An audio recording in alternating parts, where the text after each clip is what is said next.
Hello everyone. हम कर रहे थे डिज़ास्टर मैनेजमेंट और हमारा डिज़ास्टर मैनेजमेंट कंप्लीट हो चुका है। इसलिए हम आज से क्या स्टार्ट करेंगे, डिज़ास्टर मैनेजमेंट के PYQ। ठीक है, जो हमारे लास्ट ईयर्स आ चुके हैं और जो हमारे आगे आएंगे। तो देखिए, पहला ही क्वेश्चन हमारा क्या है, disaster management act was enacted in India in which year, यानी कि आपदा प्रबंधन अधिनियम भारत में किस वर्ष लागू हुआ। तो किस वर्ष लागू हुआ, 2005 में लागू हुआ था हमारा डिज़ास्टर मैनेजमेंट एक्ट।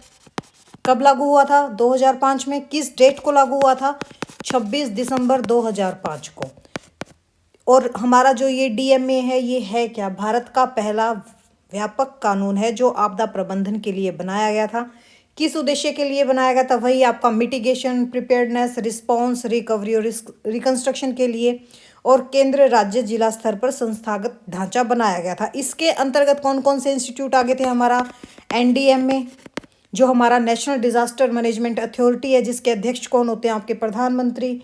और आपका SDMA जो आपका स्टेट डिजास्टर मैनेजमेंट अथॉरिटी होते हैं, जिसके अध्यक्ष कौन होते हैं, हमारे CM।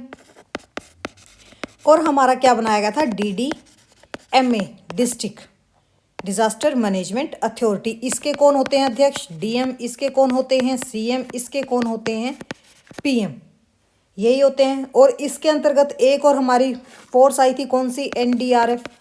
NDRF क्या था, नेशनल डिजास्टर रिस्पांस फोर्स।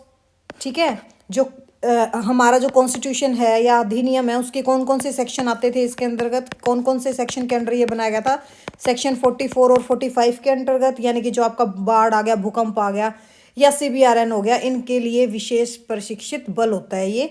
और एक आया था हमारा SDRF जो स्टेट लेवल की फोर्स थी। एक हमारा आ गया था, अगर हम वित्तीय की बात करें तो NDRF कौन सा, रिस्पांस फंड वाला, नेशनल डिजास्टर रिस्पांस फंड। वैसे ही स्टेट डिजास्टर रिस्पांस फंड जो आपका एक्स गैरिटा था। एक्स गैरिटा कल समझाया था क्या होता है, कि अगर कहीं बाढ़ आ जाए या कुछ भी, कोई भी आपदा आ जाए, तो उसमें किसी की डेथ हो जाए या कुछ हो जाए तो उनको मुआवजा देना। मुआवजा सरकार की अपनी इच्छा होती है, हम उसको कोई कानूनी रूप से चैलेंज नहीं कर सकते। ये क्या था, हमारा एक्स गैरिटा था। और तो चलो इतना ही करो इसमें, आगे देखो अब नेक्स्ट हमारा क्या है। कुछ है ना इसके अंतर्गत धाराएं लिख लो। जैसे आपकी सेक्शन 3 में कौन सा आता है आपका, NDMA का गठन हुआ था, किस में हुआ था, सेक्शन 3 में किसका गठन हुआ था, NDMA का हुआ था। सेक्शन 14 में किसका हुआ था, सेक्शन 14 में, सेक्शन 3 में किसका हुआ, NDMA का गठन हुआ। सेक्शन 14 में गठन हुआ था SDMA का। और सेक्शन 25 में किसका गठन हुआ था, DDMA का। और आपके 44 और 45 में किसका हुआ था, NDRF का। और सेक्शन 46 एंड 49 में किसका हुआ था, NDRF और SDRF का। किस किसका हुआ था, NDRF और SDRF का। तो एग्जाम में ये भी आ सकता है कि किस सेक्शन में किसका गठन हुआ था, तो हम क्या कह देंगे, अधिनियम की धारा 3 में किसका गठन हुआ था, NDMA का। अधिनियम की सेक्शन 14 में किसका गठन हुआ था, SDMA का। सेक्शन 25 में DDMA का। सेक्शन 44 45 में NDRF का। एंड सेक्शन 46 to 49 के बीच में किसका हुआ था, NDRF और SDRF का। ठीक है, नेक्स्ट क्वेश्चन क्या है हमारा, which authority is responsible for disaster management at national level in India. अब याद रखना, इसको ध्यान से पढ़ना, नेशनल लेवल इन इंडिया कौन सी थी अथॉरिटी जो नेशनल लेवल पे थी, हमारी NDMA ना। इसका फुल फॉर्म ही क्या होती है, national disaster management authority. Bharat में राष्ट्रीय स्तर पर आपदा प्रबंधन के लिए कौन सी संस्था जिम्मेदार है, कौन सी संस्था जिम्मेदार है, हमारी NDMA national disaster management authority. ये भारत की कैसी है, ये हमारी भारत की एक एपेक्स संस्था है। कैसी संस्था है, सर्वोच्च संस्था है, जो देश में आपदा प्रबंधन की नीतियां और दिशा निर्देशन की रणनीति को बनाता है। ठीक है, ये क्या था हमारा, NDMA national disaster management authority. इसका गठन कब हुआ था, NDMA का गठन 2006 में, सॉरी किस में हुआ था, 2005 में इसका गठन हो गया था। NDMA का कब हुआ था, 2005 में। अब हम बात करते हैं हमारे नेक्स्ट क्वेश्चन की। NDMA का मुख्यालय कहाँ पर है, नई दिल्ली में। कहाँ पर है, नई दिल्ली में। NDMA का मुख्यालय कहाँ पर है, नई दिल्ली में है। कहाँ पर है, NDMA का मुख्यालय, नई दिल्ली। और एनडीएमए का गठन कौन सी धारा के अकॉर्डिंग हुआ था, कौन सी धारा में हुआ था एनडीएमए का गठन? सेक्शन 3 में हुआ था। कब हुआ था इसका गठन? अधिनियम सेक्शन 3 में इसका गठन हुआ था। किसका? एनडीएमए का। तो जो हमारा एनडीएमए है इसके अध्यक्ष कौन होते हैं? एनडीएमए के अध्यक्ष कौन होते हैं? एनडीएमए के अध्यक्ष होते हैं हमारे पीएम। इनका काम क्या होता है? नीति निर्माण बनाना, दिशा निर्देशन करना और राष्ट्रीय योजनाएं बनानी। किसका काम होता है ये? एनडीएमए का। तो चलो अब हम नेक्स्ट करते हैं। नेक्स्ट क्वेश्चन क्या है और उसका मुख्यालय कहाँ पर है आपका? न्यू दिल्ली में। कहाँ पर है? न्यू दिल्ली में। नेक्स्ट हमारा क्वेश्चन क्या है? Which fund is used for immediate disaster relief at national level? National level पे यानी कि राष्ट्रीय स्तर पर तत्काल आपदा राहत के लिए कौन सा कोष उपयोग किया जाता है? NDRF. NDRF national disaster response fund. Fund क्या होता है इसकी full form? National disaster response fund. किस एक्ट के अंतर्गत आया था ये? डिजास्टर मैनेजमेंट एक्ट 2005 के अंतर्गत ही आया था हमारा कौन सा? एनडीआरएफ। कब आया था? डिजास्टर मैनेजमेंट एक्ट के अंडर आया था 2005 में। अभी हमारा चलो नेक्स्ट क्वेश्चन की बात करते हैं। अभी ये आ जाएगा कि cyclone warning in India is issued by, यानी कि भारत में चक्रवात चेतावनी कौन जारी करता है? कौन जारी करता है? IMD, Indian meteorological department. कौन जारी करता है चक्रवात की चेतावनी? मौसम विभाग, राष्ट्रीय मौसम एजेंसी, जिसको हम क्या बोलते हैं? India meteorological department. क्या है आईएमडी? भारत की एक राष्ट्रीय मौसम एजेंसी है जो भारत का मौसम का पूर्वानुमान, चक्रवात चेतावनी, भूकंपीय निगरानी और आपदा को पूर्व चेतावनी देते हैं। अब ये कह दे कि आईएमडी की स्थापना कब हुई थी? इसकी स्थापना कब हुई थी? 1875 में हुई थी। इसका हेडक्वार्टर कहाँ पर है? न्यू दिल्ली में है। ठीक है, आईएमडी की स्थापना कब हुई थी? 1875 में हुई थी। इसका हेडक्वार्टर कहाँ पर है, यानी कि मुख्यालय कहाँ पर है? न्यू दिल्ली में है। ये किसके अंतर्गत काम करता है? हमारा मिनिस्ट्री ऑफ अर्थ साइंसेज के अंदर काम करता है। आईएमडी के कार्य क्या क्या हैं भाई? वेदर फोरकास्टिंग करना, साइक्लोन वार्निंग देना, भारी बारिश होगी या लू पड़ेगी या शीतलहर की इसकी चेतावनी देना पहले ही, भूकंप की निगरानी करना, और जो हमारा डॉपलर वेदर रडार था उसके माध्यम से रियल डाटा को जारी करता है। और जो हमारी कृषि होगी या विमानन होगी, नौसेना होगी, इसको मौसम सूचना देता है। कौन देता है? ये हमारा आईएमडी देता है। ठीक है, नेक्स्ट क्वेश्चन क्या है? Which river is mainly responsible for flood in Haryana? कौन सी नदी जिम्मेदार है? यमुना नदी। अगर यमुना नदी ऑप्शन में नहीं आए तो हम किसको चले जाएंगे? घग्गर नदी पे चले जाएंगे। ठीक है, नेक्स्ट क्वेश्चन क्या है? Shanghai framework is related to? किससे है संघाई फ्रेमवर्क रिलेटेड? डीआरआर से है ना, डिजास्टर रिस्क रिडक्शन से। जो आपका संघाई फ्रेमवर्क है इसका टाइम पीरियड कितना है? 2015 to 30। इसका कंप्लीट नाम क्या है? Shanghai framework for disaster risk reduction, यानी कि आपदा जोखिम न्यूनीकरण के लिए संघाई फ्रेमवर्क। संघाई फ्रेमवर्क क्या था? एक अंतर्राष्ट्रीय समझौता था जिसका उद्देश्य क्या है कि जो हमारी आपदाएं हैं इनसे होने वाले नुकसान को कम करना। इसको कब और कहाँ अपनाया गया? संघाई फ्रेमवर्क को कब अपनाया गया था? वर्ष 2015 में इसको अपनाया गया था। किस स्थान पर अपनाया गया था संघाई? संघाई कहाँ पर? आपका जापान में। कितने टाइम पीरियड के लिए? 15 साल के लिए, 2015 से 2030। किस संस्था के अंतर्गत ये बनाया गया था? आपकी जो यूएनडीआरआर था, यानी कि United nation office for disaster risk reduction. क्या है यूएनडीआरआर की full form? United Nations office for disaster risk reduction. जो आपका संघाई फ्रेमवर्क था इसका उद्देश्य क्या था?